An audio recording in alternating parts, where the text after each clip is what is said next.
over 100 years, cricket had been played in Guyana. And for the most part, it was the dominant national game of Guyana. Along with the cricket, there had been a great body of conversation and dialogue. Yet, so little, so little has reached the printed page in a book form. So, Living My Dreams by Joseph Reds Perreira is a welcome addition to that short list of books on sports and cricket in Guyana. Let's now turn to the author of Living My Dreams as we go between the lines on this book, Living My Dreams by Joseph Reds Perreira. This book is entertaining. It is action-packed, it is fast-paced, it is also inspirational. It is also very informative. Mr. Perreira, welcome to Between the Lines. Well, thank you very much. I'm delighted to be invited to a program like this because all of a sudden I find myself being called an author.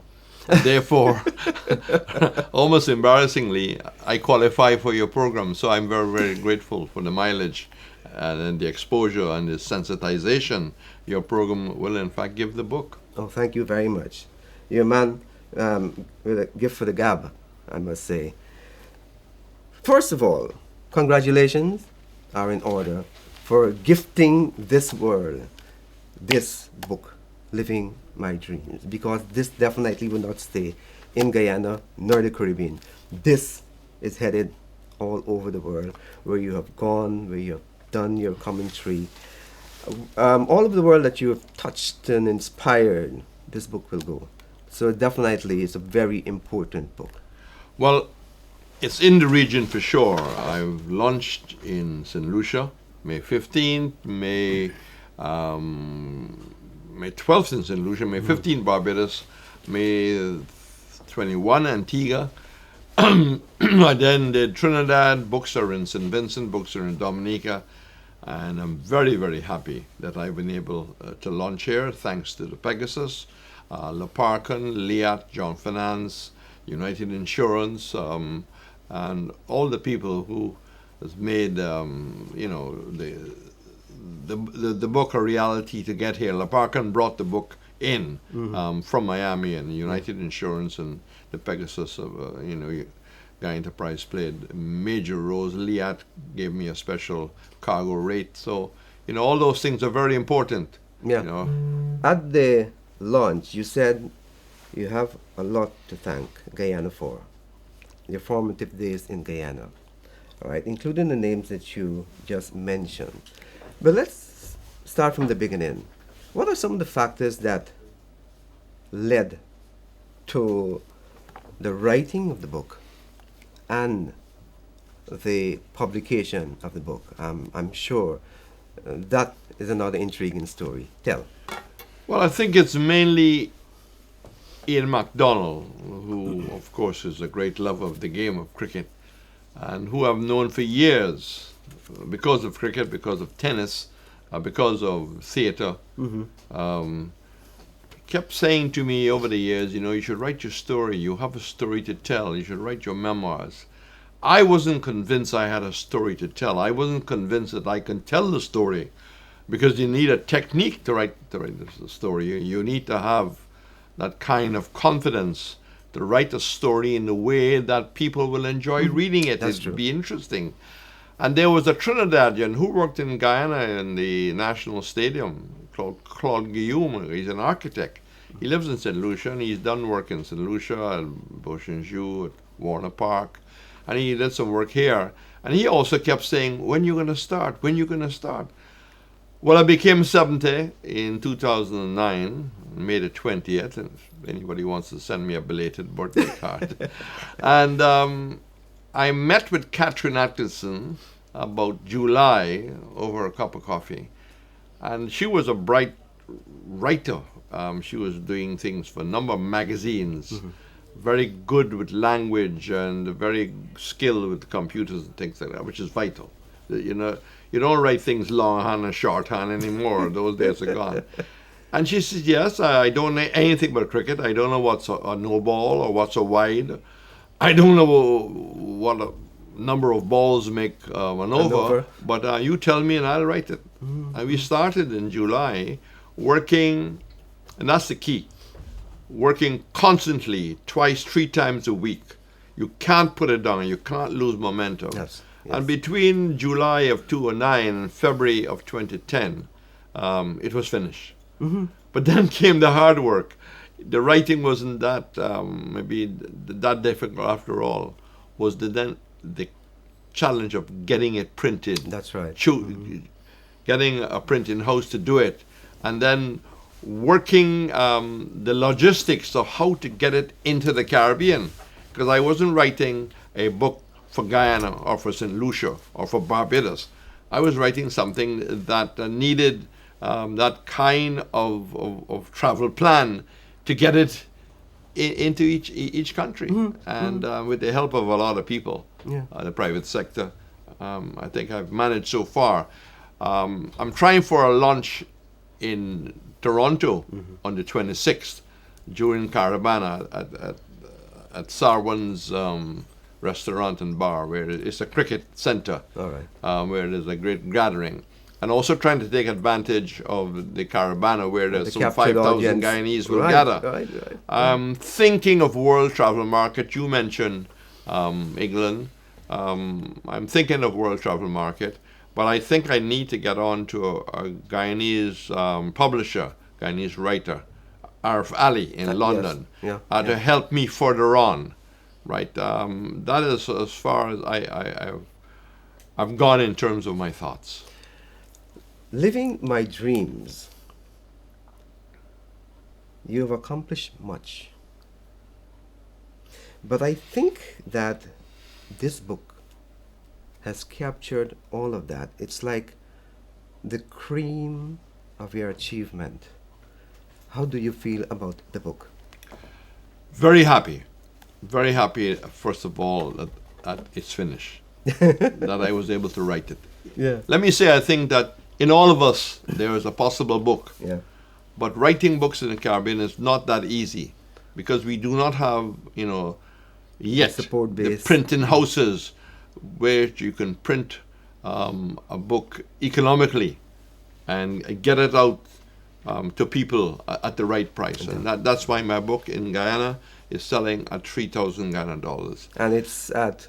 It's at Austin, and I hope to have it a few other places. I'm trying to see if I can get it at the GCC, hotels, for example, which is a center of people gathering.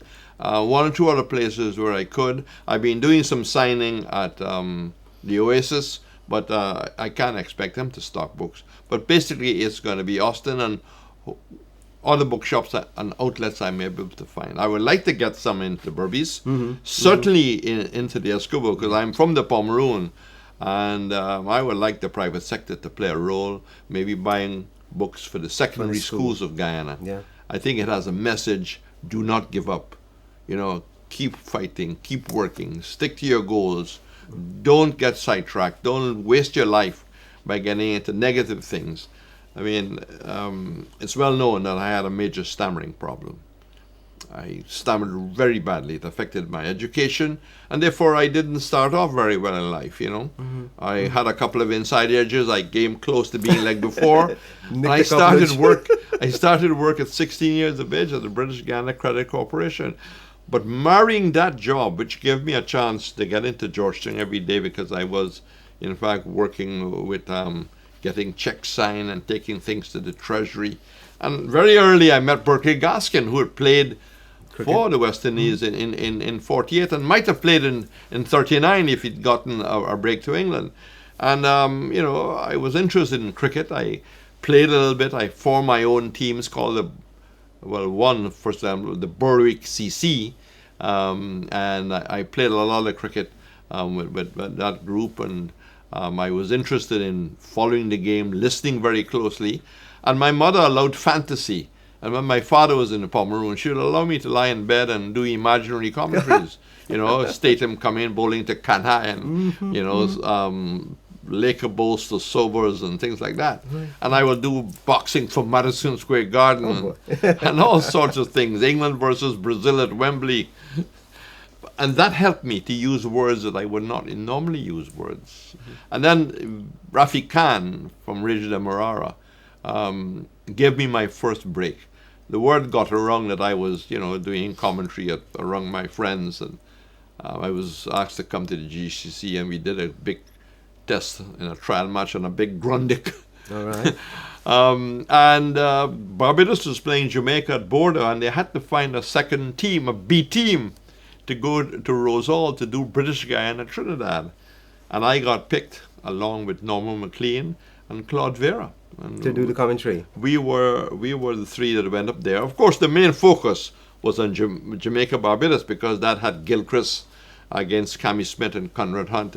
I think that was looked upon, if you look at the two teams lined up, that was looked upon as the A game. All right. But I was very happy to have made a start. Extremely nervous, but I was happy that I had done my first class game. All right. You're associated more with cricket, but then you are also a Caribbean person and a person associated with other forms of sports, basketball, boxing, horse racing. Talk about what sports mean to human and social development, because that's what you were doing. You were embroiled in as a sports organizer. Talk about that, the meaning. I was for 5 years the president of the Basketball Association on the Burnham Court, which is a public court, so you don't make any money. So you really have to use your wits to finance the actual whole project. Mm-hmm. And we made projects. We made progress, if I can say. We started a secondary school tournament, a secondary school league, which had 13 schools. We went to Venezuela, we went to Puerto Rico, we went to Santo Domingo. We moved from team structure to club structure. We brought in people to be non-playing executive members, and we strengthened the club structure. I got involved in football. I was involved with Santos, the All Boys Town team, the Under-23, the BGCC. My focus was not just on playing cricket. Mm-hmm. My focus was not just, seeing basketball games go.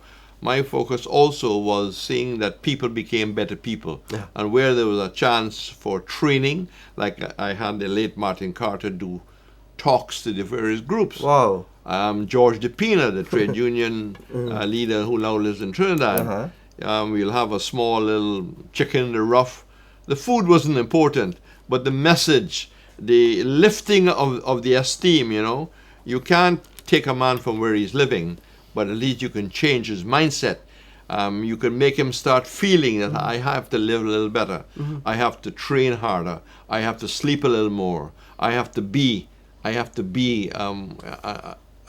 athlete. I have to be a good footballer. And I can't do that if I don't focus. And to have the sense of pride in being a footballer or a basketball player or a boxer.